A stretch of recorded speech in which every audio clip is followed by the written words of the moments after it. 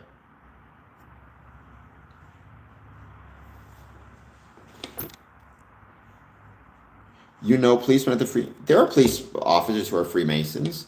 There are also plenty of plumbers who are Freemasons and everything in between. So it just depends on where you're at and how expensive the lodge is to join, right? That's one of the big things you need to keep in mind is when it comes to Freemasonry.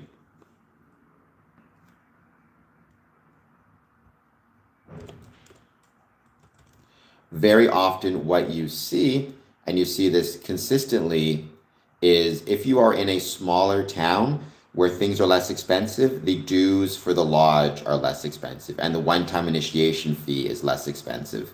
If you're in a bigger city or bigger community where things are more expensive, including the cost of rent or real estate or taxes or whatever else it might be, then as a consequence, the cost to the lodge is going to go up and it's going to be more expensive as well. So every lodge sets its dues differently. None of them set them based on your income. It's not like tithing. So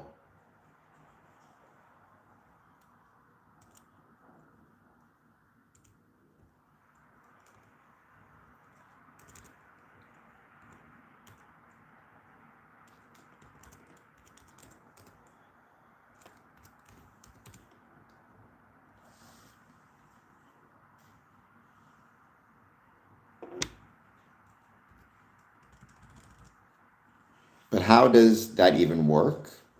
Well, I mean, what you do is you look at your expenses for the year, because every year the lodge can review it, right? So to look at how much it costs to operate the lodge for the year, and it looks at how many members it has, and then it tries to figure out the dues based on that, plus any other income it may have coming in. So it may be lucky enough to have investment income. It may own its building and rent out the space and get income from the revenue. So it tries to figure out, okay, after we've had whatever expenses we've had on the cost of owning and operating our building or renting our building, paying for food, any special events we want to have, anytime going out.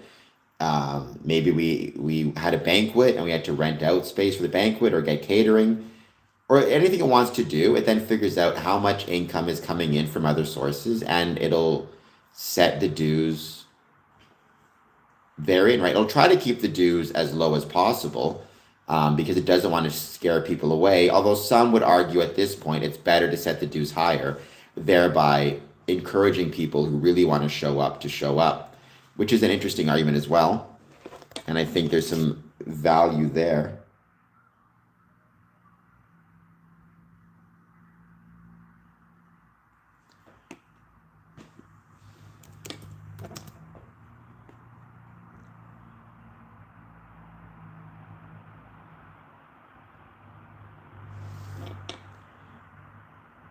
Do you have to be invited to join? No, you don't. Well, I mean, it depends, right? Like some of the some of the Masonic lodges, like my Masonic building was built in 1921. At the time, Freemasonry was growing quite rapidly, so it had a lot of members, and so it could afford to basically purchase its own building. So it really just depends on the lodge itself. Trying to figure this out here. Other times, they rent out space. They don't necessarily purchase space. They just rent out space.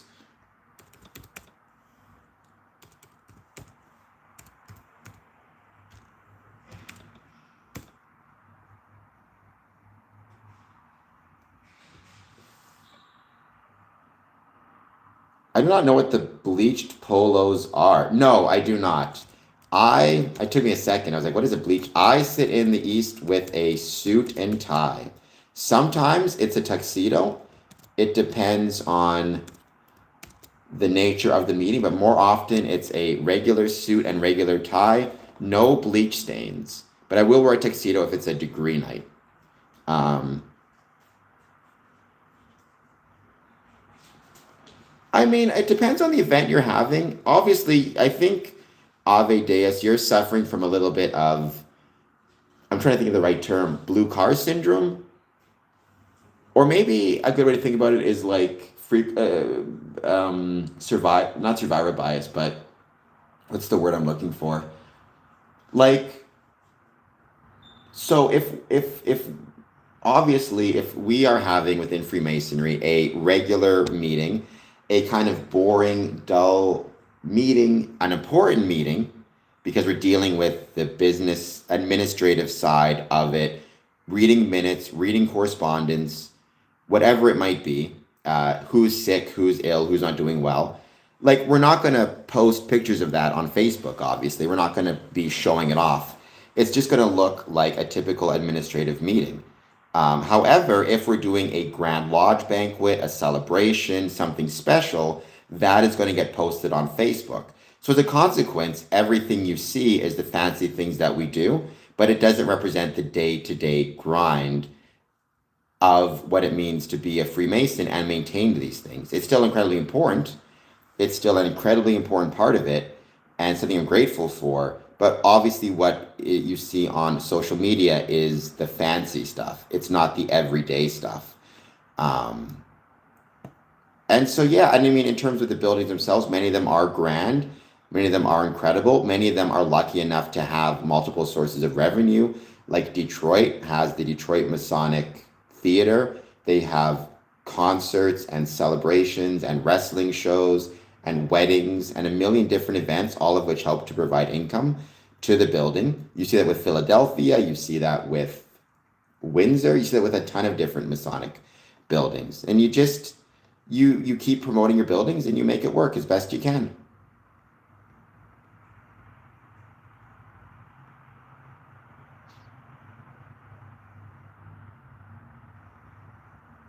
You're being really weird, Avideus, about this. Like I said, it's not that complicated. We have dues, which we pay. Then some lodges and buildings will have investment income, and some lodges and buildings will have public spaces, which they rent out for weddings and special events. If you want to know specifically, every Masonic lodge has different sources of income and different sources of revenue based on, again, some just rent out space above a shop.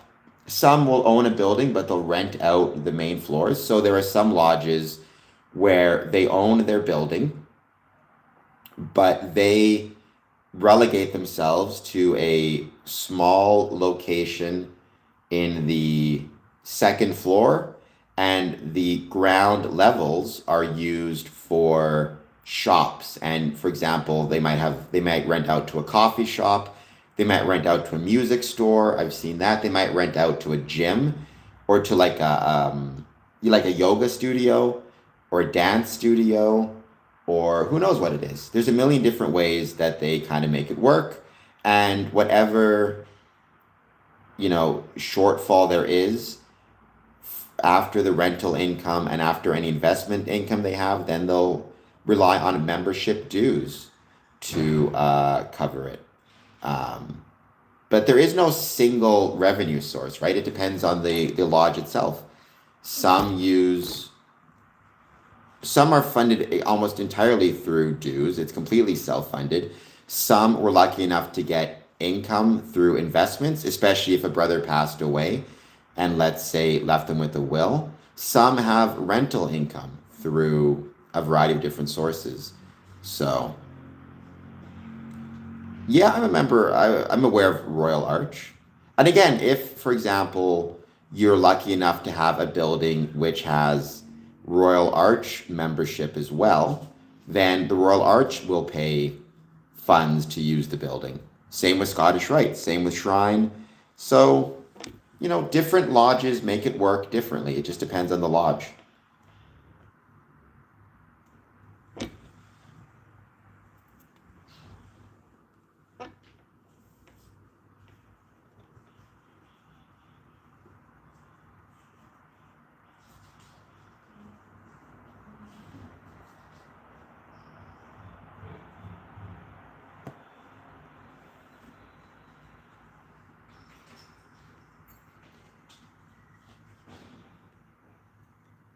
Don't forget, you can give some of those gifts. You can hit the like button, subscribe button, consider a super chat. All that stuff helps out big time.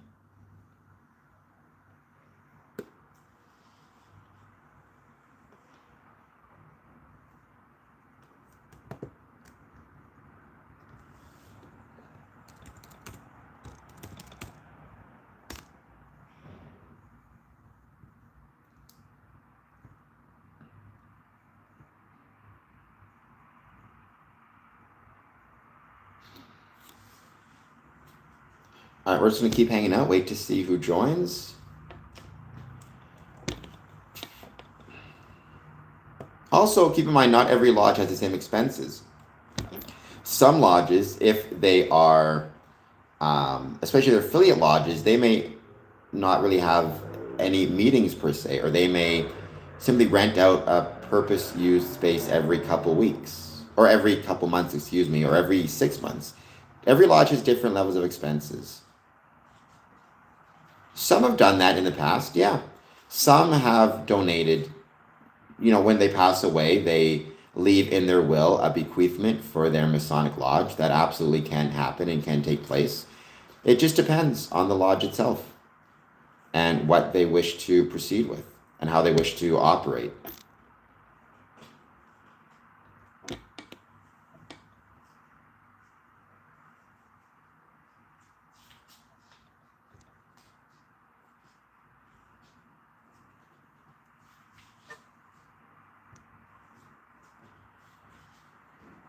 We're going to keep hanging out for a little bit longer, wait to see who joins. We'll be back on at 1 a.m. tonight.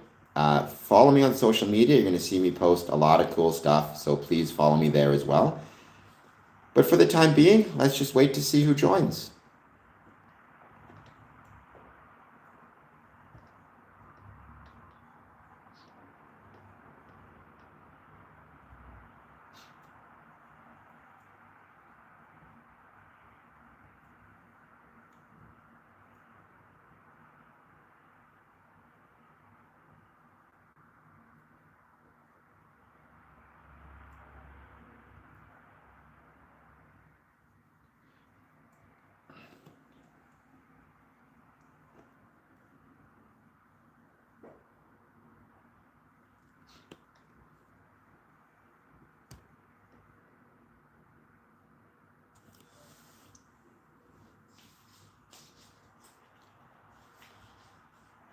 We got some hearts. It might be Smokey. Welcome, Smokey. Thank you for being here. I hope that you are doing well as always. Please take a moment, hit that like button, hit that subscribe button. Thank you so much for being here. If that is Smokey, whoever that is, thank you for hitting the heart button. It's much obliged. We're just going to keep hanging out. We're going to wait to see who joins. No rush. I'll be back on at 1 a.m. tonight. I hope you guys enjoyed kind of my discussions around the Ontario Budget 2026 and why I think it's relevant for Freemasonry. How's it going, Smokey? How is work? I know you said you had a busy day at work, so I hope it's going better for you. Or at least things have calmed down a little bit.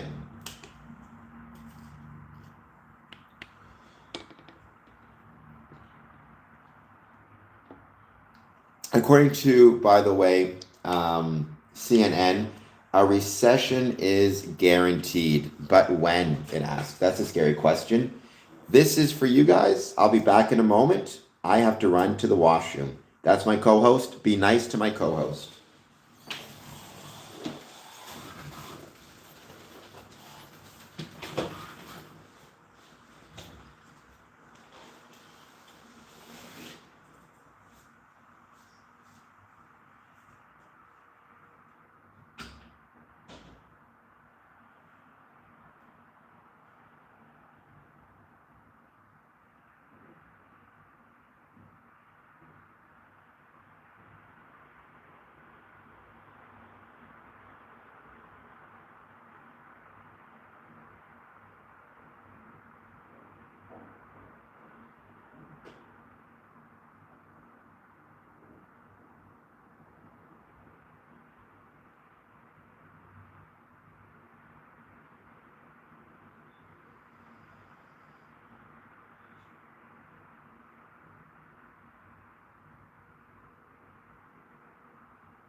as I run into things. Welcome back. Hello, CD. Then get yourself to sleep. What are you still doing here? I mean, I appreciate you being here, but for heaven's sakes, get yourself to sleep. Um,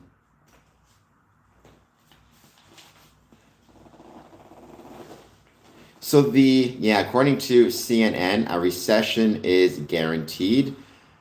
But when the economy is under strain and the oil price shock could tip it over into recession, a recession is guaranteed. But when the US economy is under strain and the oil price shock could tip it over into recession, people are preparing themselves for the fact that we're already in a recession now, or that there is a high likelihood we will soon be in one, said Hattie Farag, a partner an associate director at Boston Consulting Group.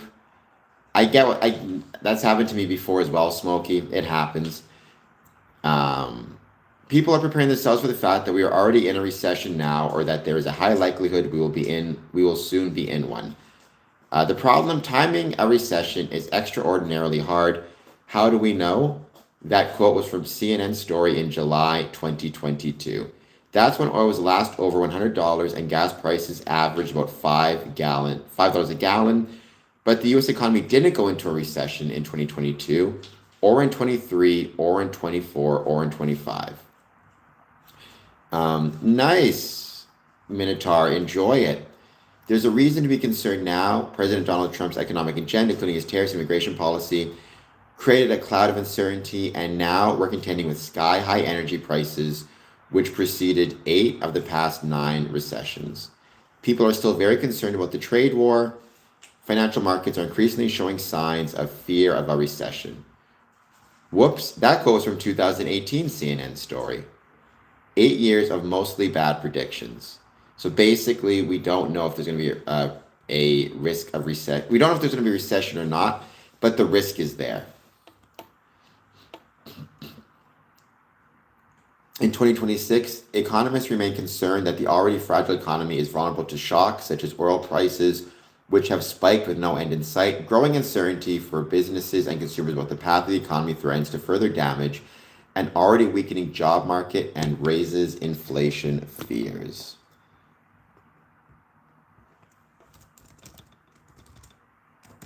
So, the biggest thing there is we're going to see what happens, but whether there is one or not, if there are fears of a recession, that's enough for people to start to cut back on non-essential spending.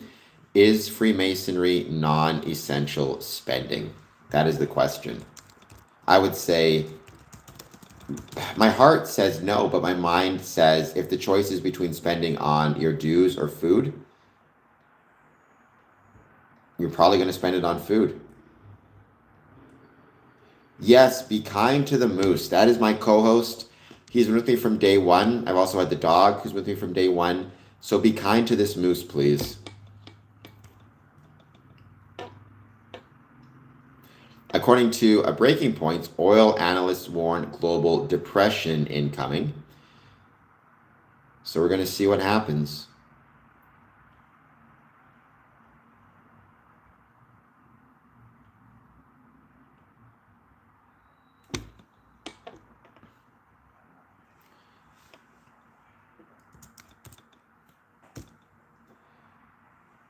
Yes, congratulations, Minotaur, indeed. So we're going to just be hanging out for a bit longer. I will be back on tonight at 1 a.m.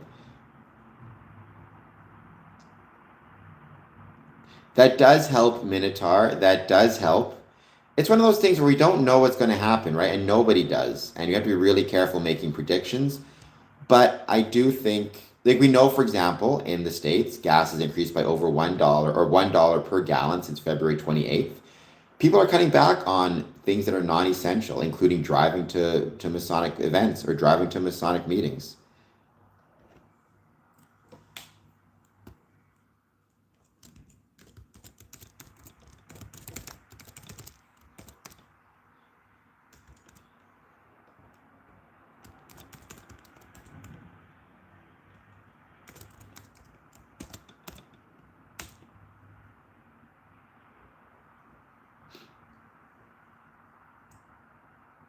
Okay, so why do you think there should be no dress code? Is it just because It can be expensive.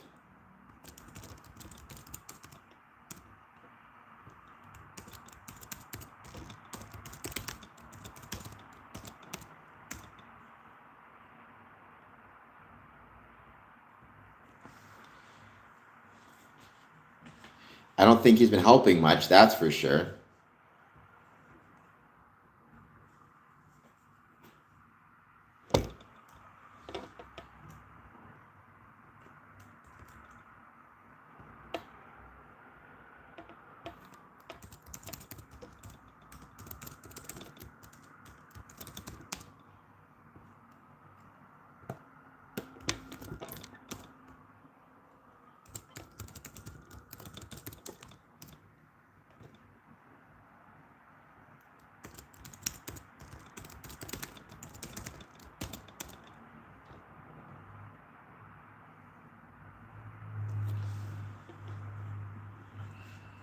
Okay, fair enough. The internal and not external qualifications, right?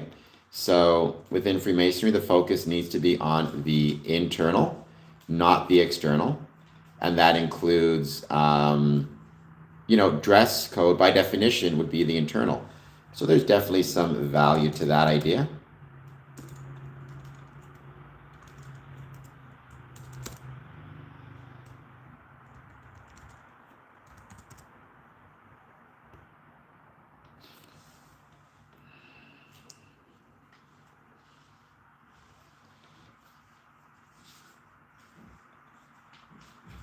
Okay, very cool.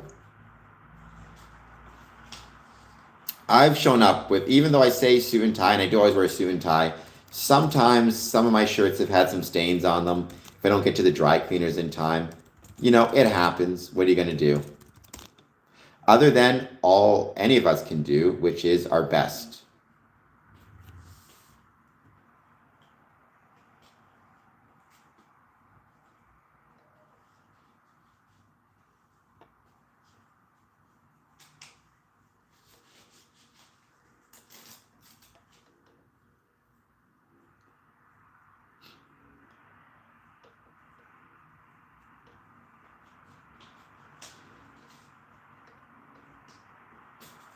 And I mean, in fairness, I have visited Masonic lodges where there was a dress code, but it was a last minute visit. I didn't have a suit and tie. They still let me in, so that as well.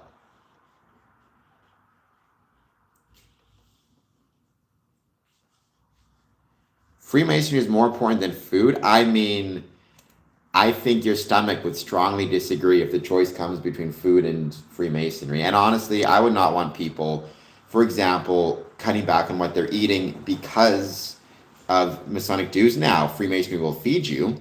And there's been many times when I've, got a meal at a Masonic lodge after struggling uh, financially. So it definitely will help you out that way. But I mean, it's the point is, as things get more expensive, I don't care what it is, you can spend $1 once, and that's it, right? And so what that means is, if you let's say you are spending 250 per year on your Masonic dues plus 250 per year on the gas to get to and from Masonic meetings, and let's say another 50 on tickets for events and banquets and dinners. That's $550 within a year. That's $550 that you cannot spend on, for example, food or housing costs, or who knows, prescription medication, or who knows, whatever it might be. Um, and again, there's a lot of that is outside of Masonic control, but we should at least be cognizant of it. We should at least be aware of it. And we should at least kind of be prepared to deal with it.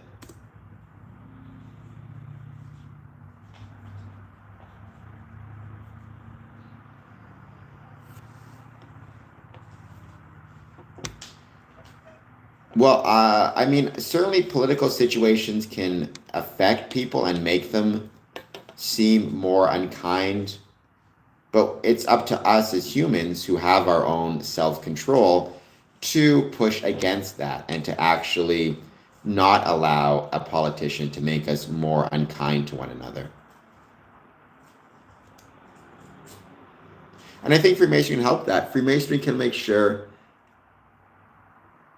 even if we have a political climate that is encouraging a lack of kindness, we can absolutely push against that and demonstrate it is still possible to be kind to people of a variety of different beliefs and backgrounds, politics, economic status, and even support us through difficult and challenging economic times.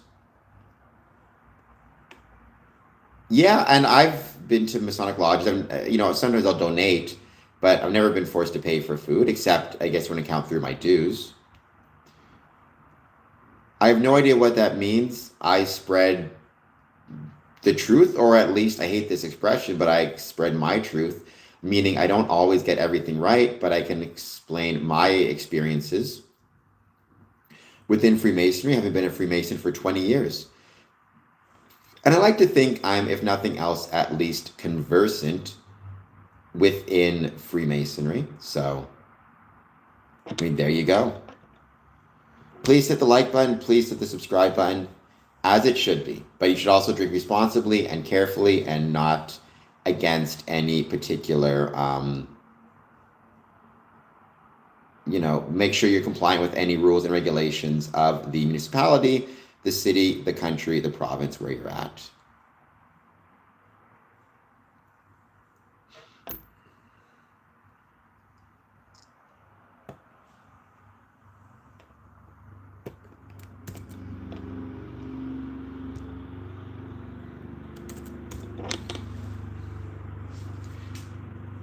There have been in the past. I mean, we used to have organists regularly at every Masonic meeting where they had, music they would play to make things more interesting.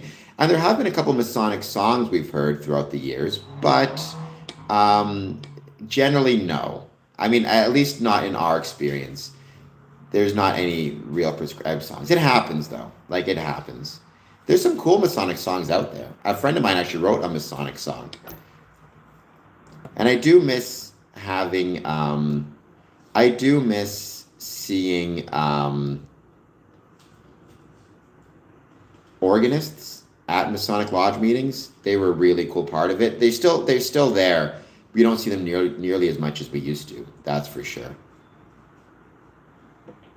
I don't know what that is. What's the cue? Is that where you link hands?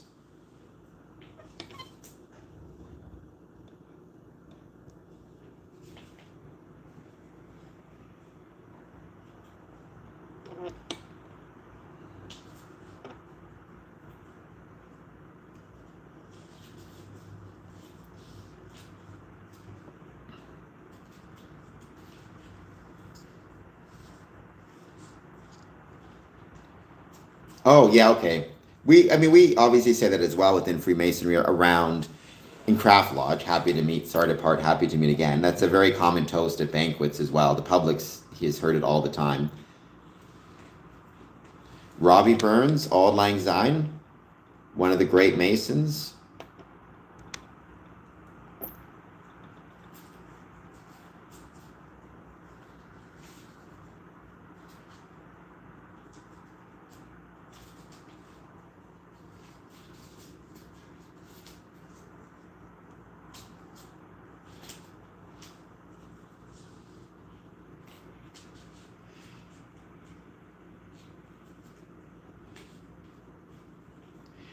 I don't know. I mean, I think it would depend on the type of brother and if they enjoy singing. I would not enjoy it because I'm a terrible singer.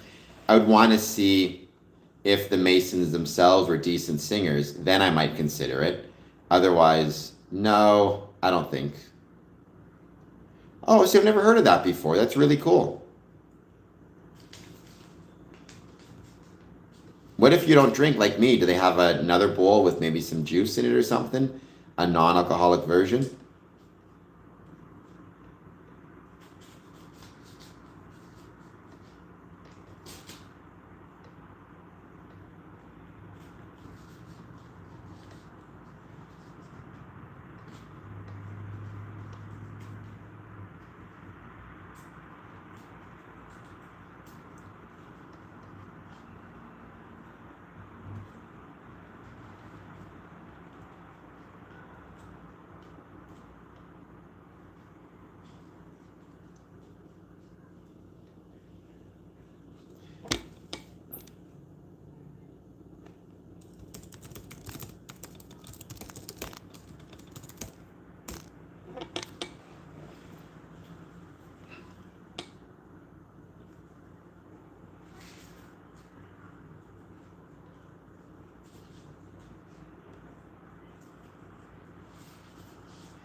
And we're just going to keep hanging out. Wait to see who joins. I'll be ending this stream soon. I'll be back on at 1 a.m. No one wants to hear me sing, though. No one wants to hear me sing. I can promise you that.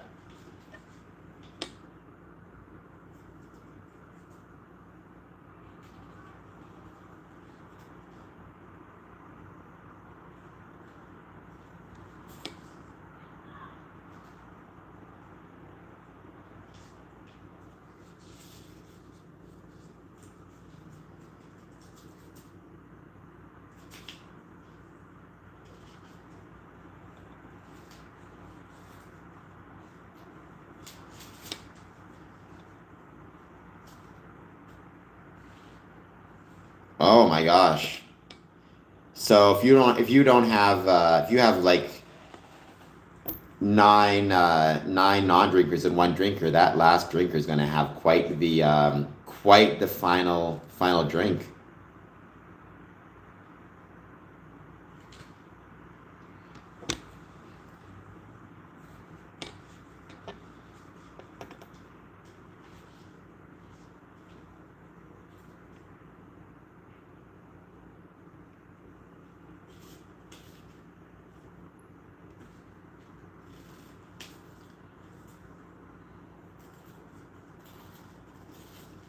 We're just hanging out to see who joins. About to say, right, the right worshipful master. All right, so he's definitely busy. Hello, IRAP21 once again. I feel like you're a troll, but I can't remember. If you're not, welcome back. If you are, well, we'll deal with it soon enough.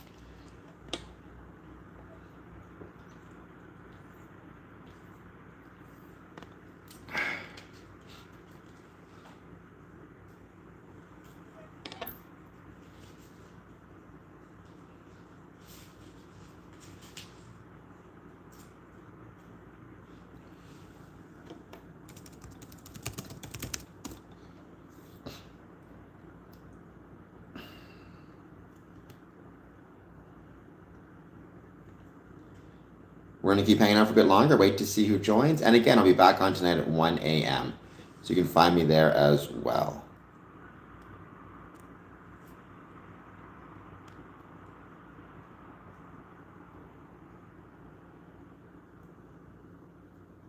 I mean, it would be really cool.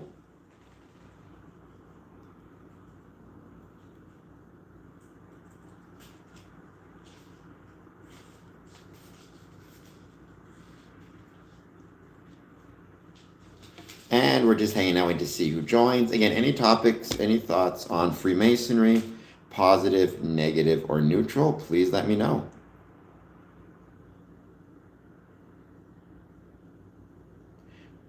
Nobody wants to be beyond the sky. Let's just calm down with that.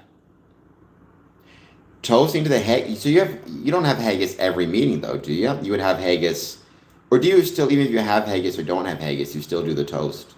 How does that work?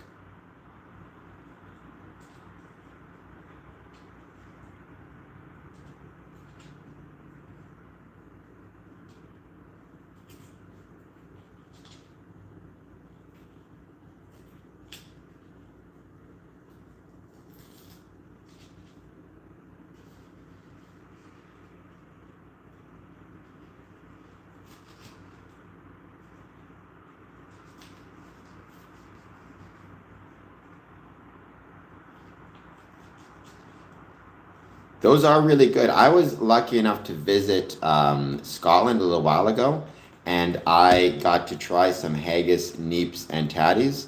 They were quite good. So yeah, so I guess I would say, I support I would thought they were pretty delicious. I've heard some people knock them. I thought they were good.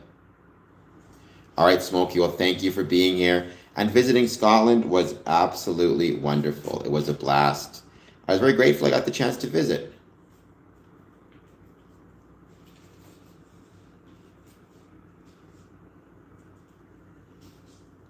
Interesting on the dress code question, yes is at 62%. So more people are for dress codes than not.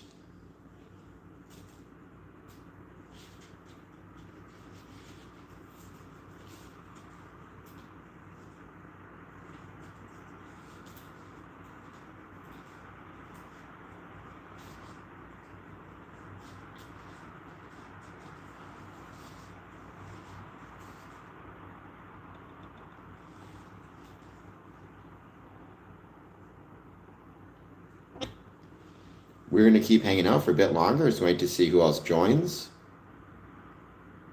And thank you all for being here so far.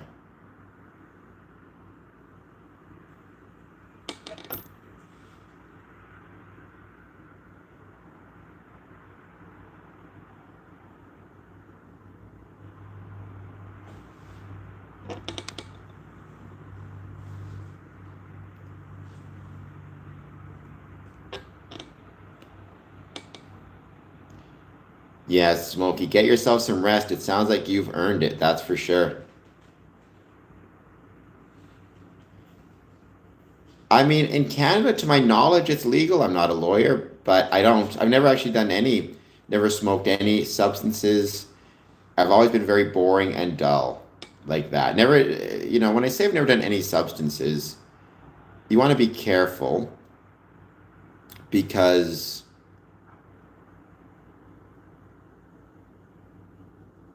even when I say I've never done any substances, right? I still probably have way too much caffeine, which absolutely is a substance.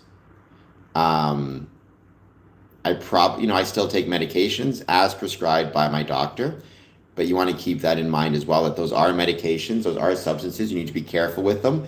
You need to be really careful with how you consume them.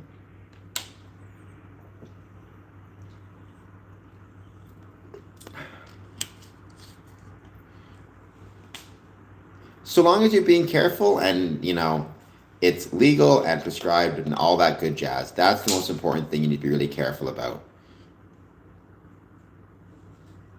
But I think, unfortunately, one of the problems we have sometimes is we have this tendency to think that if a substance is prescribed, for example, then it must be safe. Or if a substance is over the counter, then it must be safe. And that has not been my experience. As someone who worked in a jail for many years, I can tell you, within the jail system, there are plenty of people who struggled with legal and illegal substances, with prescription substances, with over-the-counter substances, and with anything in between. Never had a drink, never had I smoked cigarettes, never had any other illicit substances. Again, it's all been caffeine and prescribed medications.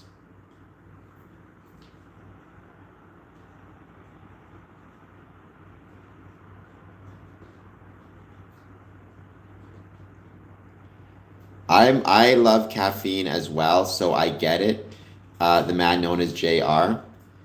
Coffee is something I love as well. Say again, just be careful. Make sure you're using them safely. Like with everything else, whether it be psychedelics or any substance. It's about being smart, being careful, recognizing that everything has risks and managing those risks as best you can.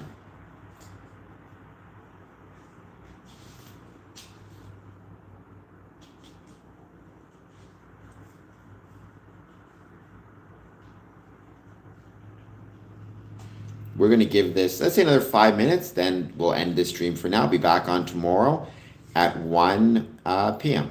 Sorry, 1 a.m., excuse me. Be back on tomorrow, 1 a.m., and then 1 p.m. once again.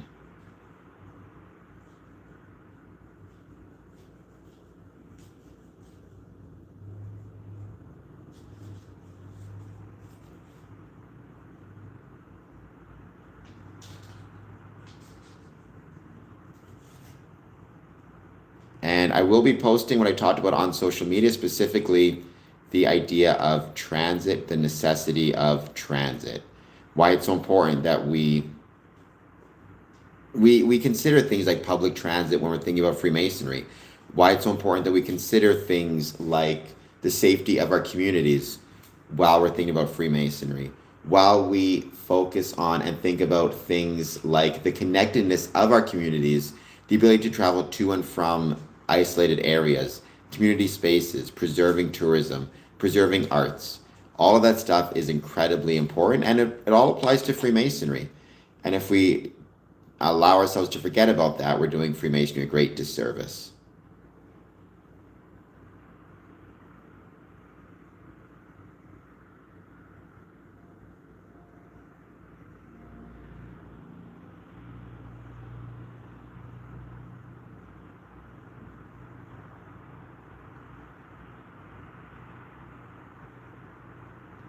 In my humble opinion.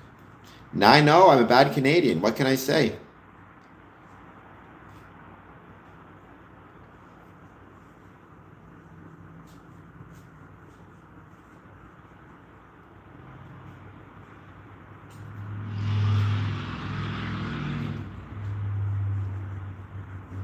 I mean, if you want, Mr. Keeps, you can send me a super chat to buy me a beer. I'm not going to drink the beer. I'll use it on something else, but you can send me a super chat nonetheless if you would so like to purchase me a beer.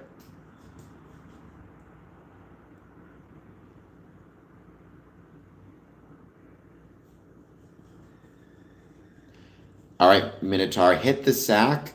Go Blue Jays indeed. I will see you soon, and thank you for being here.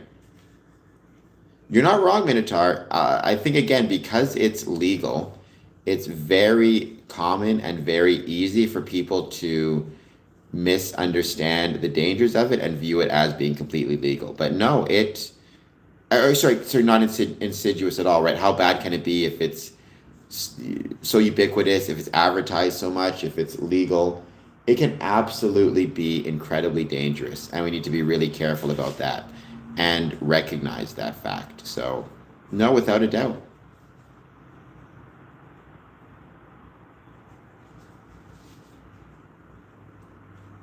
And if you think of a problem, there's numbers to call. I've posted some of those on stream in the past. And if you're a Mason and you see a brother who's struggling, you can absolutely take some time to talk to him and see how he's doing.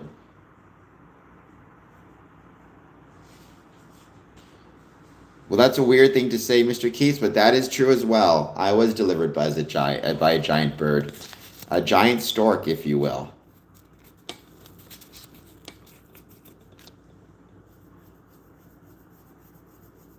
All right, guys, we'll be back on tomorrow. Thank you all for being here.